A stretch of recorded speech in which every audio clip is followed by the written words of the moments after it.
All right. So welcome to the team playbook. We got Vinit here with TARS. Had many years of experience here and a lot of conversational AI. So Vinit, your company has a pretty unique history, I would say, because you've been building conversational AI well before this big boom sort of has happened. So what's the initial problem you'd say that you went out back to solve when you first launched your company, and like did the that early version, how did it shape what you're doing today? Sure. First of all, thanks for having me here. Yeah, that is true. We have been around in the conversational AI space for almost a decade now. So it's almost 10 years for us being here. And we have been around much before than all this hype around conversations, around chatbots, around AI and agents.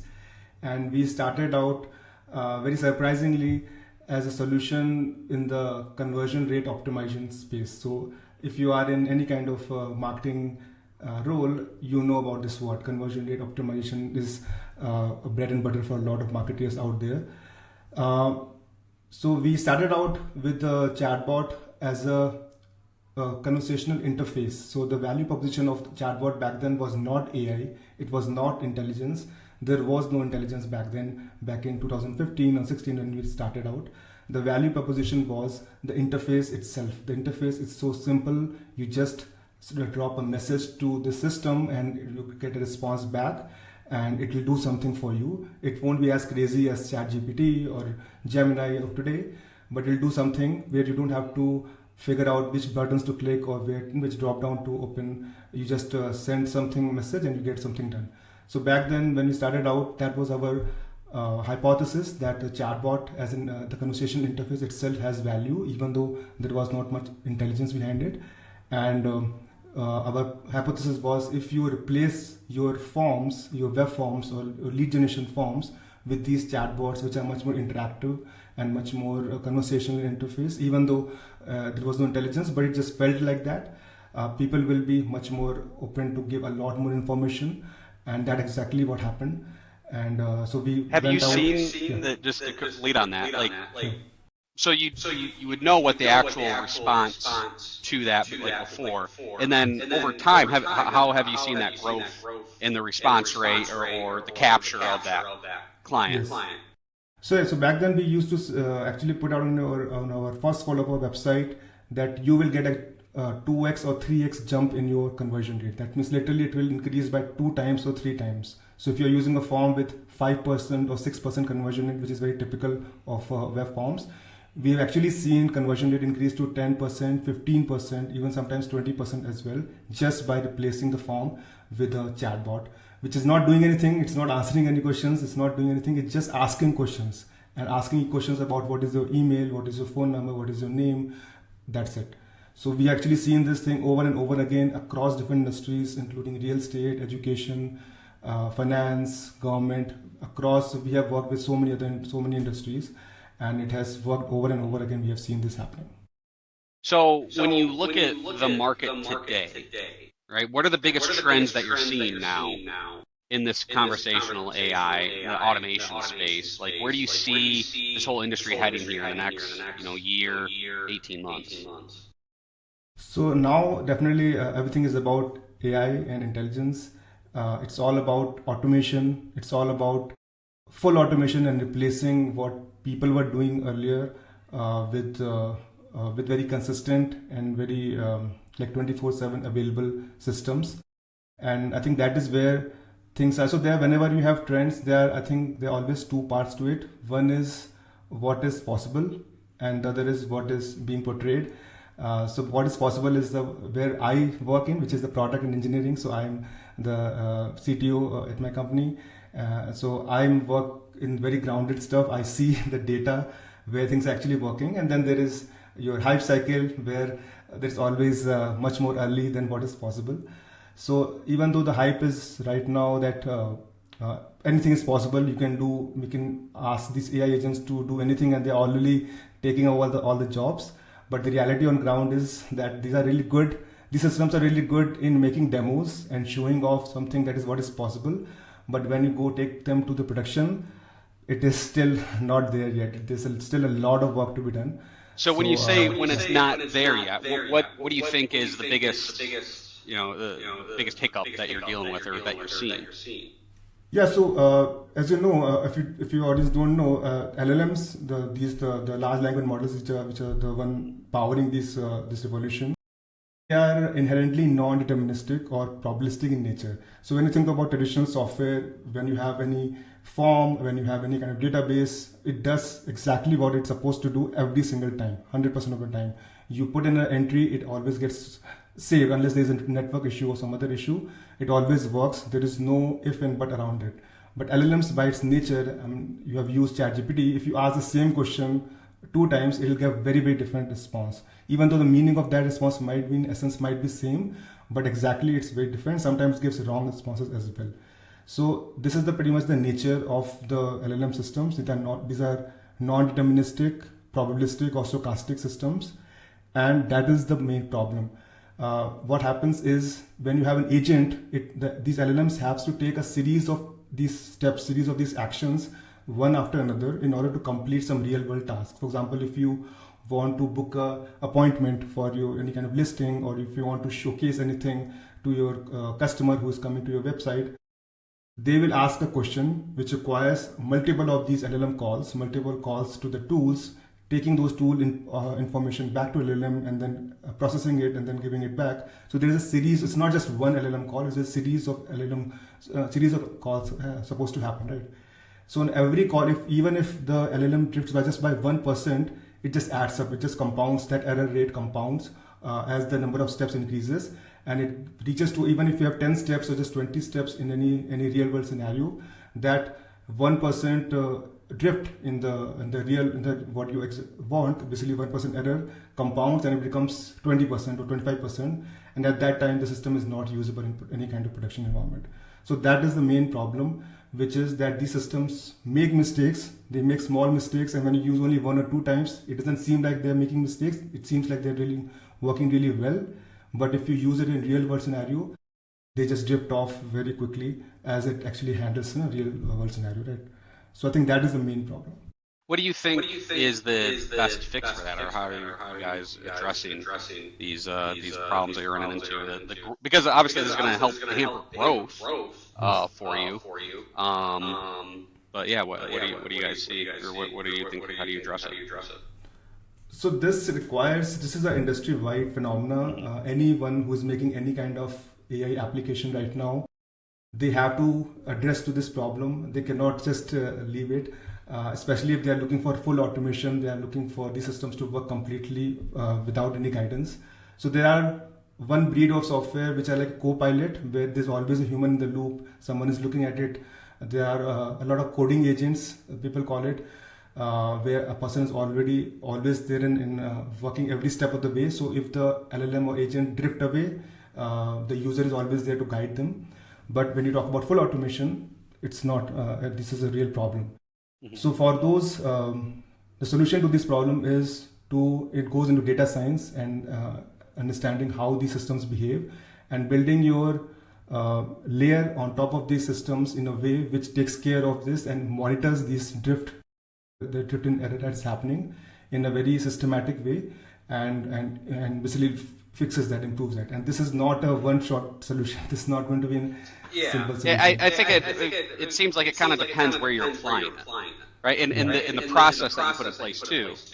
Because I would think in our world, so in the real estate world, because you can, as long as you built the right process, you can absolutely have AI in the industry to hand off a code, or if you're doing it the right way, that you know those limitations that you have, that you can maybe build that in the process to do some sort of handoff to a person, or you have some sort of bigger oversight. I mean, I'm not sure. What would you say in terms of that? Yes, I think there are definitely use cases even in real estate where if you want to do a very small part of something, like for example, if you want to do a really good recommendation systems where a user is asking for any kind of apartment or any kind of office building with a certain criteria. Earlier you had to build very elaborate search systems and filtering systems, and now that is solved through more like semantic search, kind of approach where it can do a much better job in terms of finding the right listings for the users. But when it comes to handling the whole process, like if somebody is asking, hey, give me the top three listing for, with 4 bedrooms, and send me an email and then book an appointment, and you have to ask them, you have to basically get a lot of things done automatically, which is right now done by a person, then it's not, I mean, then it's gets into trouble, right? So So you see so it just a depends lot more on the use case. compartmentalized right now, Yes. right? Yes. It So can't do this widespread unless yeah. I guess you have individual. I mean, I'm not sure. I mean, this is Yeah, your space, yeah, so that's exactly right. yeah. That's exactly right. We're saying that if you have a very specific task that you have in mind, and you have very specific places where you want to pull these LLMs and agents, then it can do a really great job. But if you have to do a lot of things, these things one by one, depends on the previous steps, then you have to be very careful, and you have to see how much error is coming at each step, each stage, each step, and so that you can contain it and you can improve on it. Yeah. So I mean, it is there's no easy fix to this thing. There is a very Yeah. it's almost like a new paradigm of software development, and I think the Yeah. whole software industry in general is trying to understand these things. Still very early right now, honestly, and that is a great opportunity as well. If somebody goes deep into this technology and try to build something, they can still be very early to the market and build some solution which solves problems for a lot of people, and that is where we are trying to be as well, to understand these technologies and build something which can do something which is not possible up till now at all. So yeah, that is where It's funny because like I always hear right now, like you're constantly hearing about, oh, AI is going to replace all these people are going to lose their jobs, and and what you're kind of saying too, it makes me more skeptical of that. Like right now, I think we're at the point where it can make you a lot more efficient. It can yes. get rid of these burdensome tasks that you're doing, so you can focus on what you want to focus in on. Right. But completely replacing people's jobs, especially white collar jobs, it doesn't sound like we're quite there yet, right? No, I don't think so. There are some certain places where it feels like, especially like if you talk about junior folks, like if you talk about software engineering, junior engineers, people are saying that they're going to get replaced because these models are really great in doing those initial tasks, which usually gets handed over to junior engineers in a team, right? So, but I think even that is, I see it as a very skeptical view, because there is a certain amount of learning and understanding that you need in order to take decisions, and whoever takes a decision, there's someone accountable for that decision as well. If AI makes a mistake, and if they drop a client, or if they say something nasty to a customer, who is going to be accountable? Who is going to get fired? I don't know who is going to take responsibility of that. So there is a lot of hype, and I think there is a lot of reason for it as well. There's a lot of vested interest who wants to go to bring that mindset that AI is going to replace all the human beings. But I think that is not going to happen anytime very soon. It is going to change a lot. Definitely, it is going to change how we work. It is going to make people very efficient. People who require a huge team, they can actually do things in still with a smaller team, but you still need a human judgment. At the end of the day, these systems are really good in creating prototypes, creating demos, but building a production ready systems, that still requires human judgment and additional context around the business, and that is not there yet. So obviously, you would say reliability for these LMMs is probably the biggest thing. Getting to that full automation. So there clearly is still like a big bottleneck there, is what you're seeing.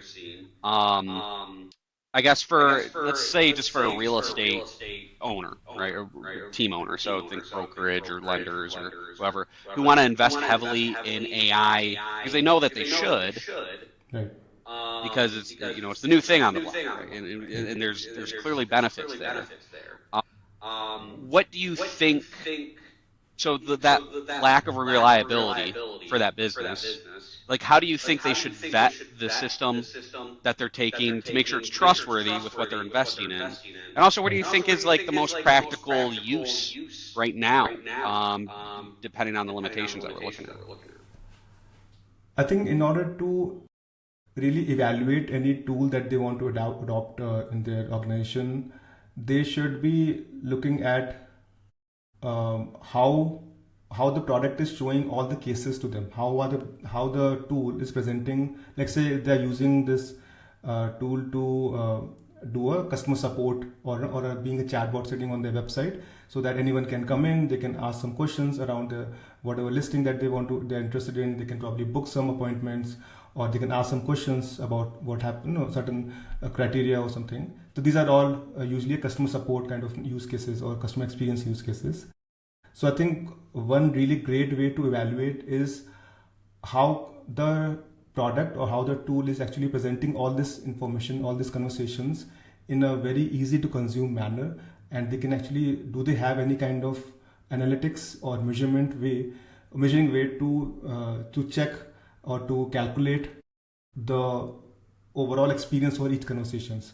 Because right now with these AI systems, now the scope of these conversations have much more increased. So earlier, when we have chatbots which were only asking very certain questions, or it was very well defined or well structured conversation, the analytics was very simple and straightforward to do. But now when we have very open-ended conversation with these agents, you are having much more deeper conversations, much more specific, and much more like it can go all over the place.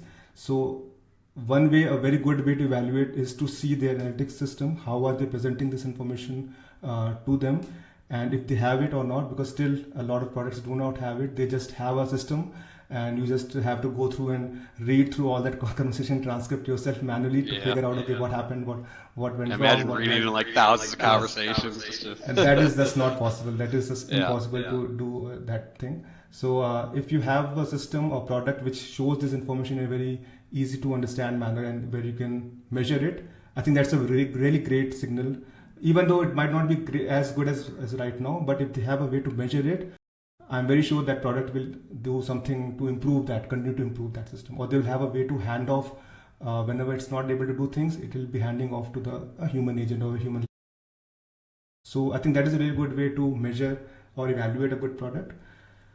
Uh, when it comes to like what are the use cases, I think the best for real estate industries, I can think of the best use case is to having an agent which is always available online for people to ask questions, to basically ask questions about whatever their requirements are, take those requirements, even though you might not have those requirements, but at least take that information and show it to you at the later stage so that you can see what people are asking for.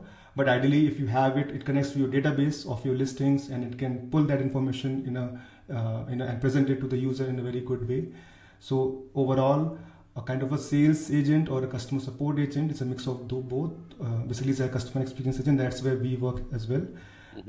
I think that is the killer use case for a lot of these companies. I think that is where everybody is starting out.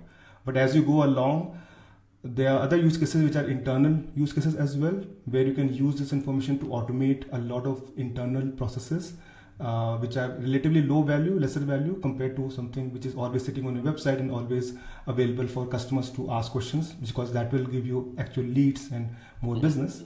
Those are always very high value use cases, but there are use cases as well, which is to do internal automation as well. So that is the main two bucket of things.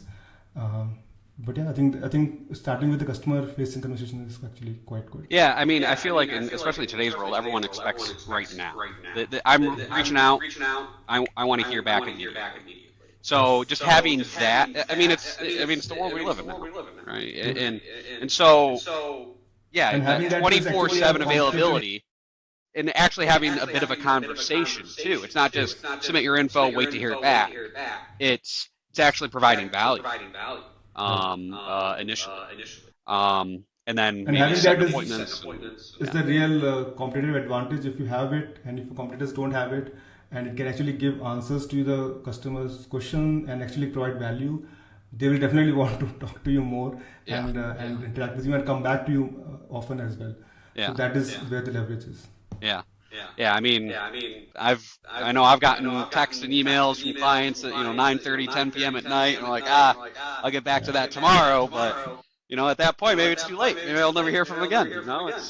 But that's, I guess, one of the biggest things in that world. And that sort of is a really good leading into my next question I want to ask you, because, real estate industry it's fundamentally a relationship based business.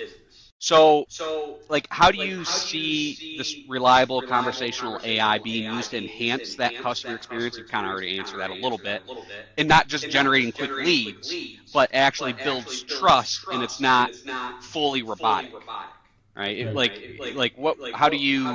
I mean, especially in this industry where it's the relationship is that important. Right. I think whenever it comes to customer experience, it is all about understanding what the user intent is, what they are trying to achieve, what is the main thing that is in their mind that they want the solution for. If somebody is coming to the website and they have some requirement in their mind, it will be great if they can actually show something to them rather than just saying, okay, hey, let's connect back, or I'll connect you with someone. Some value, something, and this is something we have over the years. Now we have acquired. What we realize is that even if it doesn't have to be very huge. It just has to be, even if some value you can provide, that's always the step in the right direction. So, but right now, with connecting to your listing database, connecting to other tools, connecting to your knowledge base about how certain things work, how mortgage process work, maybe people have questions around that. People have questions around their credits or anything like that. So there are a lot of peripheral things that people do ask it, and that is where you have to go and look at your data and see what kind of questions you're actually getting. And that's this one important driver of improving your chatbot, improving your agent in a way so that it aligns with what users are asking. So building, basically addressing those questions and building tools which actually create some value for them and showing them something rather than just telling them, rather than just saying, hey, this will be, no, I'll book an appointment for you, or I'll get something done for you. So I think that is a great way to build trust on the system, where you actually, and that's the hard part, honestly, because building something and making something work is the hard part. And but there's no replacement for that. You have to do something, you have to make that thing work. Only that is in today's world, that is the only way to build long-term trust. Otherwise you can have something short-term, but it won't turn into long-term. And building that long-term, short-term value for the user will eventually transition to a longer-term relationship building. Having said that, it's not a replacement for a human connection or human relationship, Yeah. but it's a really good way to show the path for that. So, say you had a real estate customer right now. Can you share an example of some high value, complex problem that you are able to currently solve for them right now? I think the one customer that we used to work with, their main problem was around finding these listing and getting the responses around these listings, because a lot of people were coming to the website and they had some of these requirements about what they're looking for. I think they were looking for residential apartments and set of use cases were around office apartments, office complex as well. So they had requirements like I'm looking for an apartment with 4 bedrooms, or I want in this locality or in this pin code or something like that. And they had a database on the backend which had all of this information in a very nice and structured manner. And instead of trying to do something very crazy or something very new, we just connected with their database search API, which they already had, and we connected with our tool, with our agent, over the tool call interface, which allows an agent to actually take actions in the real world and just show that listing, and actually not just say it in terms of text, but also show the UI of that property with an image and then like a card, and just putting that name of the property and the description and maybe the price or the rent for that place, and showing the nice UI. I think that is the problem that we solved for them, and that was a huge value for them, because earlier they had to make this whole website and they had to put in a search field, and that's like the old experience of doing things, old way of doing things. And now that whole experience has turned into a conversational experience.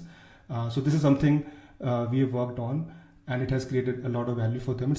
It's still not perfect solution. There's a lot of challenges there as well, but that is one of the projects that I can recall that we have worked on. But if you build that thing more and more, improve the experience really well, that can actually turn into a really great system. where you can just ask what you want and get the response in a very easy to consume manner. So I'm going to pivot here a little bit, and it's the initial conversation we had together. So the whole AI space right now is becoming incredibly crowded. Like, there's pop-ups everywhere. Um, I know you sort of mentioned too, like you'd expect many will rise and fall pretty quickly as well. What do you think we just overall should be looking out for in any sort of tech partner um, for that long-term um, like relationship, and not just like you said, like flashy demos and stuff like that. Yeah, I think so. I've been, as I mentioned, we have been around for around 10 years in the industry. When we started out back in 2015 and 16, that was the time where these text-based systems. There's one hype cycle that came in. I don't know if you remember. There was an app called Magic, which claimed that you can ask anything on the over text and it'll just do things for you. Yeah. And they portrayed it as an AI or some system, but in the back end, it was just a team of people who will take this request and do things for you. It's almost like a concierge service. And that was the first hype cycle, and that is around when we actually started out as well. And then in 2018, there was Facebook Messenger bots, which was also very, very popular. And then eventually they died out. And even then, we have seen a kind of a boom or a hype cycle. A lot of companies came out, literally in the matter of days, and a lot of them also went back as soon as they came out, right? So building a great product requires a lot of lot of persistence and a lot of perseverance, and especially in this technology where it is changing a lot. So I've seen a lot of these hype cycles. Right now, we are already still in this hype cycle. One more of these, and a lot of companies are coming out and building products and being very visible. But I think a lot of those companies will also die down, and that is the experience that I have seen. And few of them will left, and they will do and build really great products, right? So if you are evaluating partners or technology partners, I think it will be great to look at their experience a bit. I think that definitely helps, but also their commitment to that problem, because solving a problem like this is not easy. It's a very challenging, and you cannot just move from one thing to another. Today is AI, yesterday it was blockchain or something like that. Tomorrow it will be something else. So you have to spend a lot of time into one thing to really solve it in a really good way. Otherwise, you're just moving from one thing to another. If you're looking for a partner, definitely look for experience or at least a passion or real commitment to solving that problem. I think that is a good way to think about it. All right, well, I'm going to ask one more question here just to kind of wrap up. So based on everything we've discussed here, from your early days at TARS to obviously your current focus that you're working on, making more reliable agents, what would you say is the single most important piece of advice you'd give someone in the real estate world, or an owner here who wants to use AI or to gain a major competitive advantage within the next year? I think this is the same advice that I give to everyone right now, because this is the time where things are changing a lot.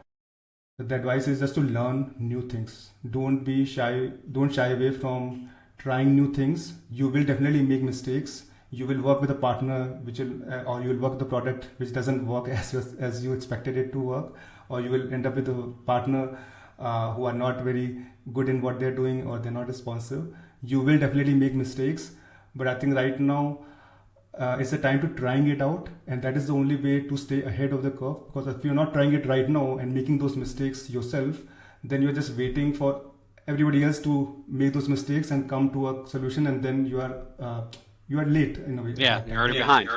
Yeah. Right. So if you want to stay ahead, you have to try it, and it will fail. It will not be as simple or as easy as other stuff, because things are very new. People are trying out, people are making mistakes, and you will also make mistakes. So have that appetite for making mistakes. Keep that in mind. Okay, probably half of the things that you will try is not going to work, but that's okay. I'm learning something, and focus on the learning. What is the learning from each mistake or each cycle that you made, right? So try different products. Try to see how you evaluate two different products at your level. You don't have to go deeper into technology if you don't want to, but if you want to, you can learn about it as well. And that is, I think that is the best way right now to stay ahead of the curve, is to try something, and not from the point of view of like fear, but from the point of view of like learning something new. And learning is always a struggle, and always there's always a lot of mistakes you have to make to learn things. I mean, there's always going So I to be think that growing is the pains, best thing. especially something as revolutionary of just what we're seeing now. The way I see it, it's like we're going through our next industrial revolution, right? This is the next step. So we're going to see a lot of changes. It doesn't happen overnight, um, like you're saying, right? And yeah, I mean, you're right. You're going to have growing pains, but Yes. that's how you grow. That's how you compete. That's how you stay ahead. As soon as you get used to it, you will start liking it and you'll start craving for it. And Yeah, that is it. If you are in that place, you are good. You can just, you'll definitely figure out something. yeah. Well, that's great. Thanks for sharing and coming on the podcast here. Any last words that you want to share? Yeah, I think try your tasks if you are interested into and building customer support agents or customer experience agents. We have a no code builder. It's very easy drag and drop tool, and uh, it might help you. We are also very much building. We are not. I'll be okay to say that we don't have the perfect solution. We are still figuring things out. But if you need anything, go to Hello Task and try out our product. Hello TARS. There you go, hellotars.com. I've checked out the website. I got a ton of different agents out there. So, and obviously they get to work with you. They make things cater to you specifically, which is Yes. awesome. And having that interaction back and forth for someone here that can build exactly what you're looking for and make it unique to what you need, I think is huge. All right, but thanks for joining. All right, we're going to wrap up here and hopefully talk to you again soon. Thanks, sir.